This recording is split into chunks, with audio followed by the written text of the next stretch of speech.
আজ মতুয়াগড়ে প্রধানমন্ত্রীর সভা। তাহিরপুরে জনসভায় যোগ দেবেন মোদি। ৩০০ কোটি টাকার প্রকল্পের শিলান্যাস। সকাল থেকেই সভাস্থলমুখী সমর্থকেরা এই সভার দিকে তাকিয়ে রয়েছেন অনেকেই। সকাল থেকেই ভিড় জমিয়েছেন মানুষজন মতুয়াগড়ে। আজ প্রধানমন্ত্রী নরেন্দ্র মোদীর সভা তাহিরপুরে, সেখানে সভা হবে। সভাকে ঘিরেই সকাল থেকে প্রস্তুতি তুঙ্গে। আমরা গতকালও সেই সভাস্থল ঘুরে দেখিয়েছি আপনাদের, আর আজকেও সেই ছবি দেখা যাচ্ছে। কড়া নিরাপত্তা রাখা হয়েছে সেখানে। আমাদের সঙ্গে সরাসরি সেখান থেকে রয়েছেন আমাদের প্রতিনিধি রূপম রায়। রূপম, আজ মতুয়াগড়ে প্রধানমন্ত্রীর সভা রয়েছে এবং সকাল থেকে যে ব্যস্ততা দেখা যাচ্ছে, ভিড় দেখা যাচ্ছে, এই মুহূর্তে কি ছবি উঠে আসছে? একেবারে অনন্যা, তোমাকে জানিয়ে রাখি সাত সকালে কিন্তু মোদিময় নদিয়া। তার কারণ মতুয়াগড় এই নদিয়ার তাহিরপুর, সেই তাহিরপুর যে নেতাজি পার্ক, সেই নেতাজি পার্কে কিন্তু আসতে চলেছেন আর কিছুক্ষণ বাদে দেশের প্রধানমন্ত্রী নরেন্দ্র মোদী। ইতিমধ্যে কিন্তু আমি একটু দেখানোর চেষ্টা করব যে সাধারণ মানুষ তারা কিন্তু রীতিমতো এখানে যে আগামী ২৬-এর নির্বাচনের যে অর্থাৎ ভোট ফর মোদি সেই প্ল্যাকার্ড ফেস্টুন নিয়ে এবং রীতিমতো গেঞ্জি, এখানে আমি একটু দেখানোর চেষ্টা করব মোদির যে গেঞ্জি, সেই গেঞ্জি কিন্তু দেওয়া হচ্ছে সমস্ত মানুষজনকে এবং এই গেঞ্জি দেওয়ার পরে কিন্তু সমস্ত মানুষজনকে তাদের এখানে দেওয়া আছে এবং নিশ্চিত নিরাপত্তা ব্যবস্থা, যেখানে পুলিশ প্রশাসনের পক্ষ থেকে একাধিক পুলিশ অফিসিয়ালসদের নিযুক্ত করা হয়েছে। এবং শুধু তাই নয়, এই মোদির যে অনুষ্ঠান তা দেখতে কিন্তু এখন রীতিমতো মানুষের ভিড় কিন্তু এখন লেগে। এই মুহূর্তে মুখপাত্র দেবজিৎ বাবু আমাদের সাথে রয়েছে। দেবজিৎ দা, এই যে মানুষের ঢল, কি বলবেন এই বিষয়ে? মানুষের মোদি যে সভা, মোদিজির সভাতে আসার জন্য উন্মাদনা এখন একটা গণ উন্মাদনায় রূপান্তরিত হয়েছে। সারা রাস্তাতে মানুষ যে ঢল নেমেছে, আপনাদের ক্যামেরা বা লাইভ ভিউ ভ্যান যদি বাইরে থাকে তাহলে তারা ভালো করে দেখাতে পারবে। এই মুহূর্তে নদিয়া সহ সমস্ত শহর, নদিয়ার সমস্ত শহর থেকে লোক আসতে শুরু করেছেন। এই জায়গায় একটা অদ্ভুত ব্যাপার দেখা যাচ্ছে যে মানুষ তৃণমূলের হাত থেকে মুক্তি পাওয়ার জন্য অধীর আগ্রহে অপেক্ষা করছেন। যারা সাধারণ মানুষ, বিজেপির যারা সদস্য সমর্থক তারা আলাদা, সাধারণ মানুষ যারা বিজেপির সঙ্গে সেইভাবে যুক্ত ছিলেন না, আজকে তারাও দলে দলে আসছেন। এই যে রেজিম, যে একটা অদ্ভুত রাজনৈতিক ব্যবস্থা চলছে আমাদের এই রাজ্যে, তার থেকে মানুষ মুক্তি চায়। ২৬-এর নির্বাচন, তৃণমূলের বিসর্জন। প্রায় ৩,০০০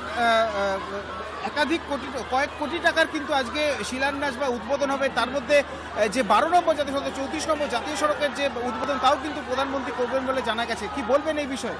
এর ফলে এলাকার মুর্শিদাবাদ থেকে নিচে অব্দি এই এলাকার সমস্ত জায়গায় অর্থনৈতিক চেহারা বদলে যায়, মানুষের সুবিধা হয়।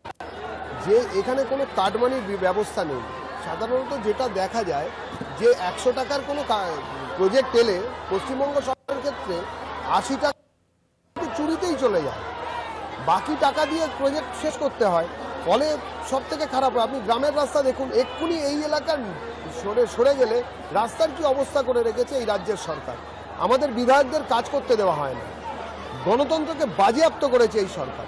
এর উল্টো দিকে দাঁড়িয়ে রেস্টোরেশন অফ ডেমোক্রেসি এবং সরকারিভাবে প্রশাসনিক দুর্নীতি এবং তোষণ, ভয়াবহ তোষণ, যা কিনা একটা ফ্যাসিস্ট শক্তিকে মদত দিচ্ছে। আরবি শক্তিকে মদত দেওয়ার এই তোষণ নীতির থেকে বেরোতে হবে।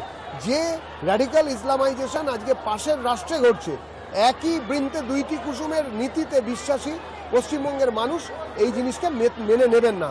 ১২ নম্বর জাতীয় সড়কে মোদি গো ব্যাক পোস্টার পড়েছে আজকে সকালবেলা। হাতি চলে বাজার মে, কুত্তা ভোকে হাজার। কি এলো গেল, কে কোথায় পোস্টার দিচ্ছেন, কি পোস্টার দিচ্ছেন সবাই জানে যে ২৬-এর নির্বাচনে মোদিজির পার্টি, ভারতীয় জনতা পার্টি এখানে সুপ্রতিষ্ঠিত হচ্ছে। ধন্যবাদ। আমরা কথা বলছিলাম দেবজিৎ বাবুর সাথে, তিনি কিন্তু রীতিমতো জানালেন যে রীতিমতো যে এই যে গো ব্যাক পোস্টার পড়ুক বা যাই পড়ুক, তাতে কিন্তু তাদের কিছু যায় আসে না। তার কারণ আগামী ২৬-এর নির্বাচনে রাজ্যে মোদিময় হবে, অর্থাৎ বিজেপি সরকার গঠন করতে চলেছে। আমরা একটু ভেতরের দিকে যাওয়ার চেষ্টা করব। যারা রয়েছে সাধারণ মানুষ, যারা মোদির সভা দেখতে এসে, তারা কি জানাচ্ছেন তা একটু জানার চেষ্টা করব। দিদি, কোথা থেকে আসছেন? আমি এসেছি তাহিরপুর থেকে, আমার এখানেই বাড়ি। কি মনে হচ্ছে, কি জানতে চাইছেন মোদিজির কাছ থেকে? আমরা আমরা মোদিজির কাছ থেকে চাইছি যে আমাদের এখানে পশ্চিমবাংলা আরো উন্নয়ন, বিশেষ করে আমাদের যে তাহিরপুর এলাকাবাসী এত উচ্ছ্বাসিত, এত আনন্দ, আমরা তাকে দেখার অধীর অপেক্ষায় বসে আছি এবং এখানে চাই মেয়েদের যাতে সুরক্ষা হয় এবং আমাদের তাহিরপুরবাসী একটা হসপিটাল চাই। রাজ্যের মুখ্যমন্ত্রী তো লক্ষ্মীর ভান্ডার থেকে শুরু করে বিভিন্ন প্রকল্প আপনাদের জন্য করেছেন। উনি এখন অনেক কিছু প্রকল্প তৈরি করবেন, সেটা আপনারা আসলে বুঝতেই পারছেন। যা আমরা ভিক্ষা চাই না, আমরা ভিক্ষা চাই না এবং আমরা কাজ করে মানে করে খেতে চাই এবং শিল্প, কলকারখানা এবং প্রচুর শিক্ষিত ছেলেপেলে সামান্য চা কেটলি মেতে কিভাবে জীবনযাপন করবে সেটা উনিই বলে দিন। আমাদের ঘরের ছেলেরা যেন ঘরেই থাকে, এখানকার ছেলেরা এখানেই কাজ করে। আর সব থেকে বড় কথা, আমরা চাই এখানে একটা হসপিটাল নেই, হসপিটালটা খুব দরকার। আমরা একেবারেই অনন্যা, দেখছো সাধারণ মহিলা বা যারা রয়েছে তাদের কিন্তু রীতিমতো উচ্ছ্বাস কিন্তু চোখে পড়া যাচ্ছে। তবে তারা চাইছেন যে স্থায়ীভাবে কোনো রকম কাজ হোক এবং উন্নয়নের যে ডালি কেন্দ্রীয় সরকার নিয়ে আসছে সেই উন্নয়নের ডালি যেন ছড়িয়ে পড়ে। আমি তো তোমাকে দেখাতে বলবো যে এই পেছন দিকে আমার ঠিক সামনের দিকে যেখানটায় এই পরিবর্তন সংকল্প যাত্রা, এই পরিবর্তন সংকল্প মূল স্টেজ, সেই স্টেজ তৈরি করা হয়েছে। আমার পেছনে সেই স্টেজ রয়েছে। এখান থেকেই প্রায় 12টা নাগাদ দেশের প্রধানমন্ত্রী জনতার উদ্দেশ্যে ভাষণ দেবেন, কিন্তু ঠিক তার আগে একটি সরকারি অনুষ্ঠান রয়েছে যেখানে এখনো পর্যন্ত জানা যাচ্ছে যে 12 নম্বর জাতীয় সড়ক, সেই জাতীয় সড়কের কিন্তু তিনি উদ্বোধন করবেন, অর্থাৎ বড়জাগুলি থেকে শুরু করে কৃষ্ণনগরের পর পর্যন্ত। অপরদিকে বারাসাত থেকে বড়জাগুলি বেশ কিছুটা অংশ, রীতিমতো প্রায় 66 কিলোমিটার বেশি রাস্তা, তা কিন্তু উদ্বোধন করা হবে।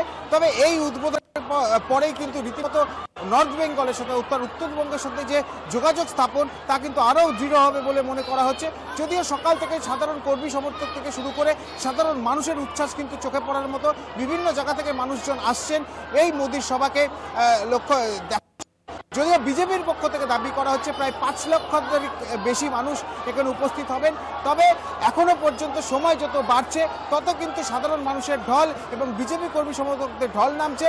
এবং সব থেকে বড় বিষয়, রাজ্য পুলিশ যেভাবে বিভিন্ন জায়গাতে ক্যাম্পেনিং করেছে, শুধু তাই নয়, আঁটসাঁট করা হয়েছে নিরাপত্তা ব্যবস্থা, কেন্দ্রীয় বাহিনীর জওয়ানরাও রয়েছে। সব মিলিয়ে এখন জমজমাট এবং মতুয়াগড় যে রানাঘাট তা কিন্তু এখন রীতিমতো মোদিময়। অনন্যা, ধন্যবাদ তোমায়। আমাদের সঙ্গে সরাসরি ছিলেন আমাদের প্রতিনিধি রূপম রায়। আজ মতুয়াগড়ে প্রধানমন্ত্রীর সভাকে কেন্দ্র করে উচ্ছ্বাস। ইতিমধ্যে সেই ছবি আমরা দেখলাম। তাহিরপুরে জনসভা, 300 কোটি টাকার প্রকল্পের শিলান্যাস আজ।